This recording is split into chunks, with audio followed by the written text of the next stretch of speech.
Welcome to Moonlight Recaps, where we specialize in sci-fi movie recaps, film recaps, and do an in-depth analysis to give you story explanations, movie explanations, and full movie retellings. Today's movie recap is Snowpiercer. Let's dive in. The movie begins in 2014 as humans severely damage the Earth's atmosphere, causing intense global warming. To fix this, scientists create a substance to cool the planet, but it triggers an unintended ice age instead. During this, a brilliant man named Wilford builds a train with an eternal engine that circles the globe. The last survivors live on this train because stepping outside means freezing to death instantly. The train is divided into sections. The wealthy live in the front, the middle class in the middle, and the poor in the crowded tail section. 17 years later, guards bring the poor their only food, protein blocks. Curtis, one of the poor passengers, refuses to accept his meal until a guard threatens him. Then, Curtis tells his friend Edgar about his plan to move through the train. A guard asks if any of the poor can play the violin, and an elderly couple volunteers. The guard tries to take only the husband, Gerald, but he insists on bringing his wife, leading to a brutal beating of the woman. Later, Curtis visits a woman named Tanya and her son Timmy, asking to trade protein blocks. Suddenly, he discovers a hidden message inside his block and takes it to Gilliam, an elderly man with one arm, who reads the name Nam, a security expert from the prison section. Curtis plans to use Nam to aid in their revolt. During the night, guards and Wilford's assistant, Claude, measure all the children. Claude discovers Timmy hiding and captures him, despite Tanya's protests. Claude also takes Andy, the son of another man named Andrew. When Andrew throws a shoe at Claude, guards capture him and expose his arm to the freezing cold outside the train. During this, Minister Mason arrives and scolds the passengers for their behavior, but Wilford does not respond. The guards then smash Andrew's frozen arm with a hammer. In the following days, the poor work on a tool for the revolution. Curtis collects cronole, a flammable waste used by addicts. He recalls Mason calling the guards' weapons useless guns and speculates they ran out of bullets during the last revolt. While everyone is busy, the group's artist makes drawings of important moments. He gives Andrew and Tanya portraits of their children. One day, an alarm sounds, and everyone rushes to line up for the guards. Their secret plan is ready, so they begin protesting against the protein blocks to create a distraction. When a guard threatens an elderly man, Curtis intervenes by putting the gun to his own head. The gun turns out to be empty, causing chaos as Edgar reveals the guards have no bullets. The rebels unveil their invention, a large train of pipes on wheels that they start pushing through the next compartments. A fierce fight breaks out between the guards and the rebels, but without bullets, the rebels gain the upper hand. The rebels reach the prison car, where cells are compartments on the walls. Using the keys, they release Nam, a security expert who seems disoriented due to addiction. Curtis explains his plan to use Nam's skills to open doors in the subsequent cars, offering cronole as payment.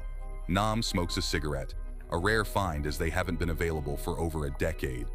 During this, Little Chan steals Nam's matches, sparking a scuffle that Nam joins until Curtis intervenes.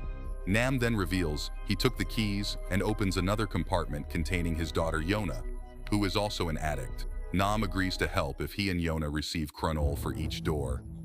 Curtis accepts, and Nam begins working on the door's wiring. After confirming the next car is empty, they open the door and are stunned to see sunlight for the first time in almost 20 years. The world outside is covered in snow, with frozen cities visible. Nam moves on to the next door, and Yona warns he's coming, just before it opens. They are surprised to see Paul, a former member of their group, acting erratically. They discover they are in the room where protein blocks are made, and Paul has been alone making them, which has driven him mad.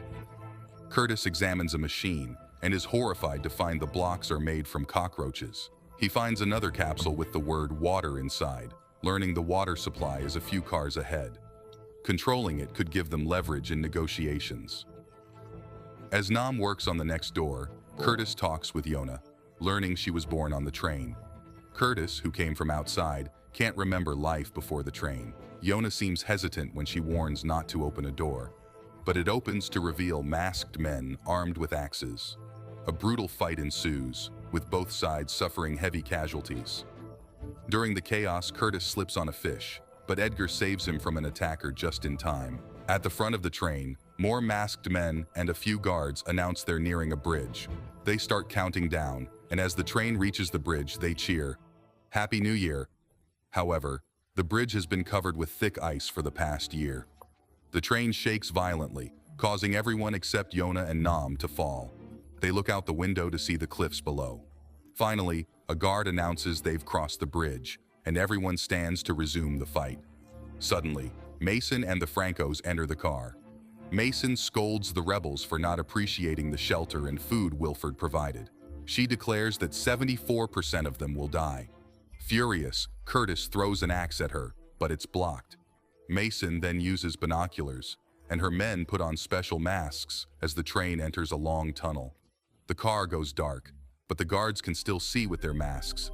The rebels are quickly overpowered, and many start dying while Mason watches like it's a show. Curtis remembers something and tells Chan to start a fire. Chan uses the matches he stole to light a torch, and he and Andrew lead a group of rebels with torches into the dark car. With the fire's help, the rebels gain the upper hand again. One of the rebels, named Gray, threatens to kill a guard unless the enemies surrender, but Mason doesn't care about the guard. So Gray kills him and continues fighting, throwing a knife that hits Mason in the leg. Seeing an opportunity, Curtis rushes toward Mason, but young Franco grabs Edgar. Curtis hesitates, but ultimately goes after Mason. Just as he grabs her, she orders everyone to stop fighting. Young Franco tries to kill Curtis, but Yona appears and impales him with a metal rod. The group captures old Franco, then washes up in the next car, which has running water. Meanwhile, Tanya and Andrew try to force information from Mason about their children, but she only knows that children are taken to Wilford. Now it's Curtis's turn to threaten her, suggesting he can cut off the water supply. Mason laughs, explaining the water comes from the train breaking snow and ice in the front. So Curtis decides to take her with them since she guarantees safe passage. That night, they rest, but Curtis and Gilliam stay up planning. Gilliam worries about the deaths, so Curtis volunteers to continue alone, while Gilliam guards the group and prisoners. The next morning, Curtis leaves with Andrew, Tanya, Nam, Gray, and Yona, keeping a handcuffed Mason at the front. They find a greenhouse growing fruits and vegetables for the upper class. Nam gives Yona some dirt, which surprises her with its worms.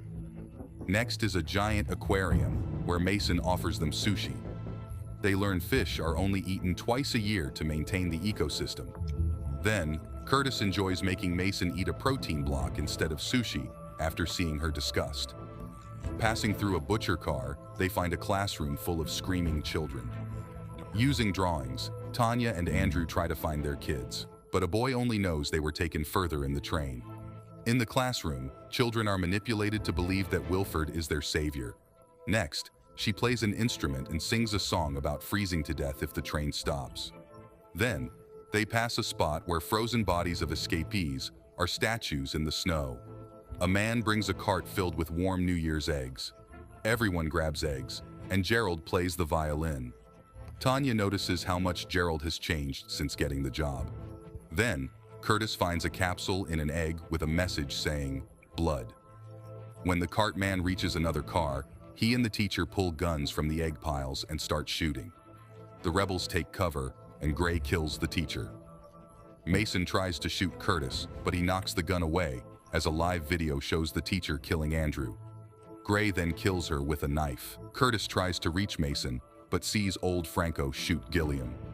Devastated by Edgar's death, Curtis kills Mason. They move on, passing cars with a loud party and addicts. Nam and Yona steal furs and alcohol. They cross a computer car and reach Wilford's vault door. During this, Yona faints from drinking, and Curtis orders Nam to open the door. However, Nam demands more chronol, angering Curtis. They fight until Nam gives Curtis the last cigarette on Earth. Then Curtis shares his story and reveals that in the early days, they ate the weak, and Curtis almost killed a baby Edgar before Gilliam offered his arm instead. After that, the protein blocks arrived. Meanwhile, Nam reveals he's been saving chronoli to blow up the outside door every new year. He believes the ice is thawing, and they can survive outside. During this, Claude arrives and shoots Nam, taking the chronole. She tells Curtis that Wilford has invited him to dinner. Curtis meets Wilford, who explains Curtis is the first to walk the train because he's never been to the back. Then, Wilford discusses his plan of ecological balance and reveals fake revolutions with Gilliam to reduce the population. He reveals that Curtis should have died earlier, but got lucky. Then, Wilford orders the Eggman to kill the poor, sparing only 18 for their 18th year. Suddenly, Curtis hears screams and gunshots through the phone, realizing Gilliam has been working with Wilford all along. Meanwhile, Franco wakes in the sauna and pulls out a knife. Outside, Yona and Nam wake to a partygoer attacking. Nam kills him and more angry partygoers come.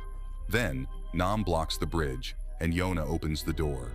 Back with Wilford, Curtis cries as Wilford shows a capsule with train written. Now Wilford wants Curtis to lead, as Gilliam also wants it. Meanwhile, Franco fights through the crowd while Yona opens the door. Then, Yona kills Claude and takes her gun, shooting Franco until it's empty. Nam tells Yona to get Chronole from Claude and Curtis's matches. Yona tries to reach Curtis, but he pushes her away. Desperate, Yona lifts a floor tile, showing Timmy working to power the engine. Wilford reveals that they ran out of spare parts, so now they use kids as parts. Angry, Curtis attacks Wilford, stopping the engine to let Yona light the Chronole. Curtis helps stop the engine, and Timmy climbs out. The group hugs as the Chronole explodes, blowing the door and causing a giant avalanche to derail the train. The movie ends with Timmy and Yona, wearing furs, going outside, and seeing a polar bear, knowing they won't freeze to death. Thanks for watching, and don't forget to subscribe to our channel for more amazing recaps.